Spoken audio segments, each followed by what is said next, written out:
Yes, it's the USB video capture device I warned you about, by Elgato, or El Crapo as I like to call it.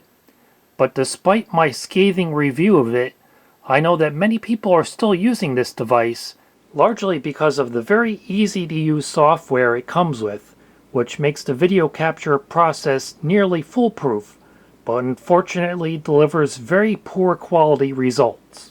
But luckily for those of you who are steadfastly sticking with this product despite its shortcomings, I've discovered some tricks you can use to drastically improve the quality you get from it without needing to change anything about the hardware or software.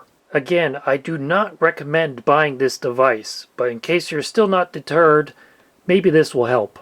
What led me to this discovery is an article on Elgato's own website about bad video quality with NTSC tapes played on European VCRs or camcorders.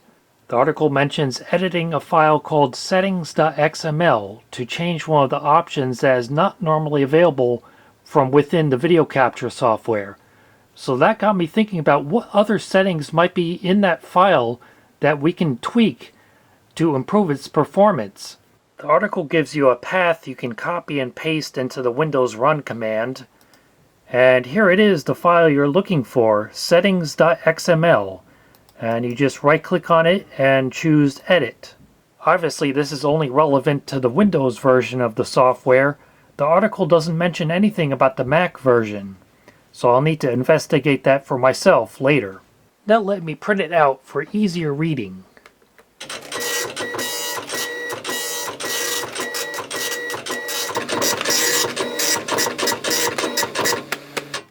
At the beginning of the file is a description listing some of the various options we can choose from, such as video input format, as well as aspect ratio of 4:3 or 16:9, video input of composite or S-video, audio gain of 0 to 2, and something called trace level, which is used for debugging. Looking farther down the file, one thing that stood out to me right away in the section called Capture is this setting for quality.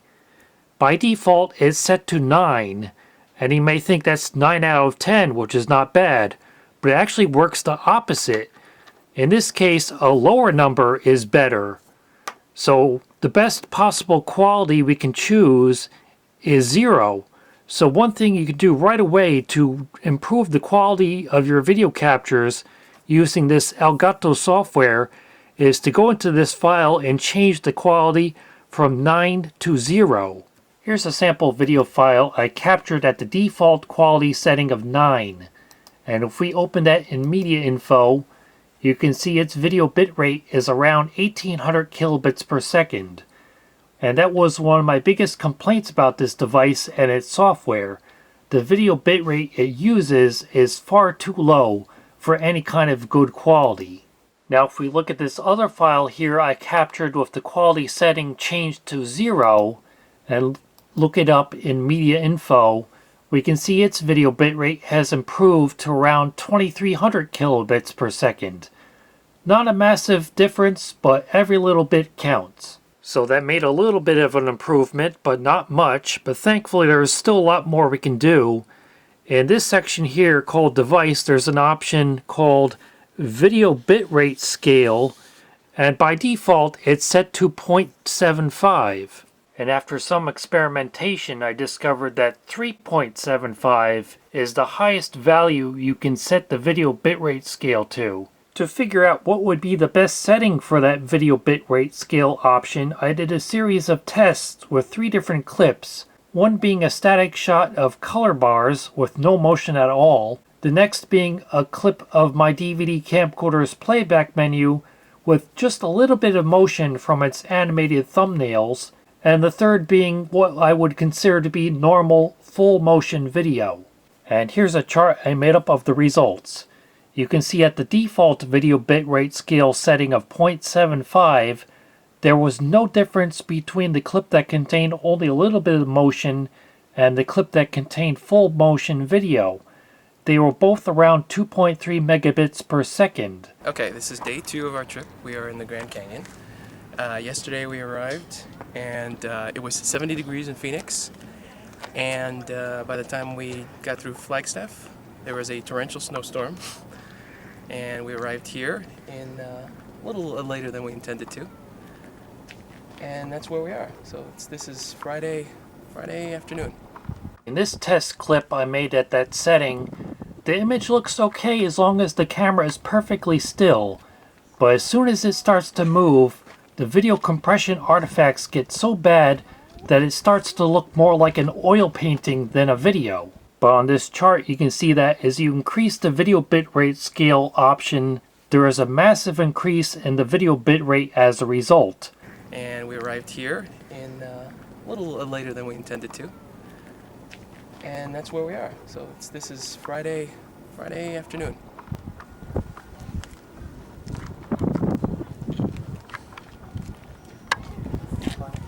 And now with that option set to its maximum of 3.75, the video bitrate is 11.5 megabits per second, which is more than enough to capture the motion without any visible compression artifacts. And another setting you might want to change is down here in the video section called cropping. By default, it's set to 4, and that controls how much of the edge of the image gets cropped off. For example, if the cropping at its default value, the disk logo is nearly at the edge of the video frame, and the top and left borders of the menu are cut off. But with the cropping set to 0, there's now more space between the disk and the edge of the video, and the complete menu border is visible. But if you're capturing from analog videotape such as VHS or Hi8, setting the cropping to 0 may cause head switching noise to become visible at the bottom of the video frame. The Handycam uses a lithium battery to store important information such as the time and date in its memory, much like an electronic watch. Insert the supplied battery as shown, with the plus symbol on the battery facing the plus symbol on the battery holder. So you can experiment with which cropping setting is just enough to get rid of that noise. In the case of this camcorder playing Video 8 and Hi8 tapes, a setting of 2 is ideal. Insert the supplied battery as shown, with the plus symbol on the battery facing the plus symbol on the battery holder. Turn on the camera power by pressing down the green tab and slide the switch to the camera position. There's one more option in that settings file called Force YUY2, which Elgato says you may need to change from false to true in order to get the video capture to work if you have an Intel processor that is 12th gen or higher, but I don't, and I haven't noticed any difference with it set either way. And as for the options that are available from within the Elgato capture software, don't get your hopes up when you see this option that says high resolution needs a fast PC. What that really means is normal resolution, because if you uncheck this, you get 320 by 240 resolution, which is absolutely pitiful. And finally, there's this option called Preserve Source Format. What that means is with NTSC, you'll get 720 by 480 instead of 640 by 480, and with PAL or CCAM video, you'll get 720 by 576 instead of scaling it down to 640 by 480. So now that we finally have a decent amount of bitrate to use, it may be worth enabling this option to get that slightly higher resolution than what it normally uses, but only if you're using the Windows version of the software. I'll talk more about what happens if you enable this in the Mac version later. Well, that's it. Just a few simple connections, and you're ready to launch into home video movie making. Unfortunately, despite the improvements we have made, these tweaks will not fix this device's Achilles heel, which is its lack of a time-based corrector, which will often cause you to get a wobbly image when capturing from analog videotape sources such as VHS. You know, almost every weekend across the USA, there's a baseball card show. And no matter how big or how small, people are really flocking to them, whether they're 6 or 60. And they'll usually find their favorite players at these shows. Dealers arrive as early as 6 in the morning to set up for the 9 o'clock stampede. Lines start forming before showtime. I guess you can say the early collector catches the card. I know some people have worked around that issue by adding an external time-based corrector, and that certainly will help. But as long as you insist on continuing to use Elgato's own software, you'll run into its other major shortcoming, which is the deinterlacing it uses. It blends the fields together, causing motion blur.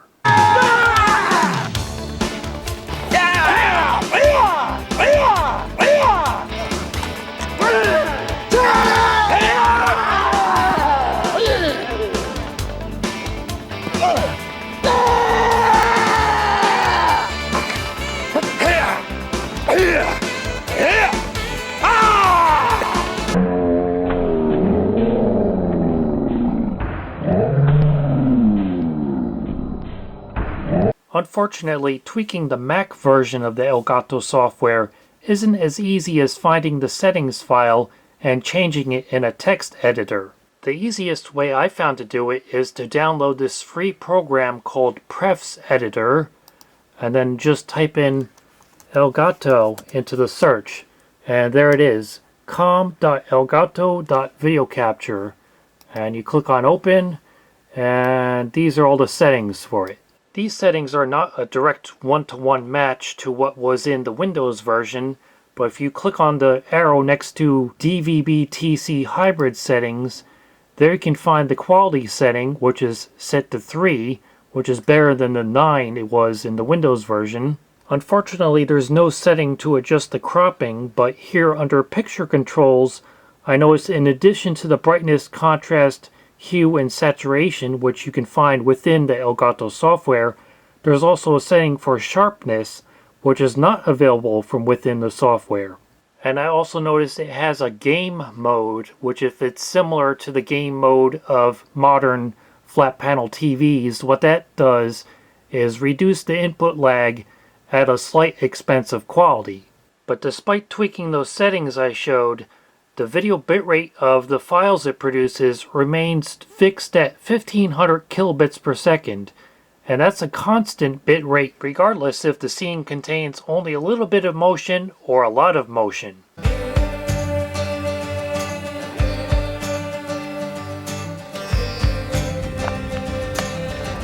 Hi, I'm David Spinney.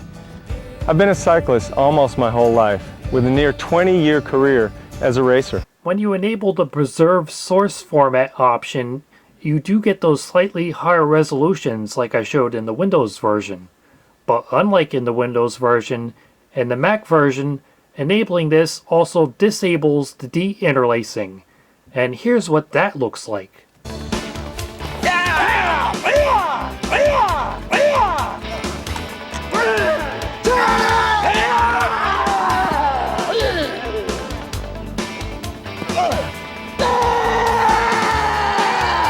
Yeah, looking at something that bad may cause you to scream like that as well. I decided to try downgrading to an older version of the Mac software for the Elgato video capture, 1.1.5, and sure enough, here it is in the Prefs editor, video bitrate and video average bitrate. So let's see if we can make that higher to get better quality video. Nope.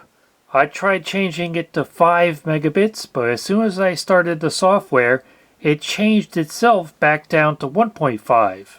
It seems like come hell or high water, the most you're ever going to get out of the Mac version of the Elgato software is a video bitrate of 1500 kilobits per second and an audio bitrate of 128, which is also lower than the Windows version, which uses 224 kilobits per second.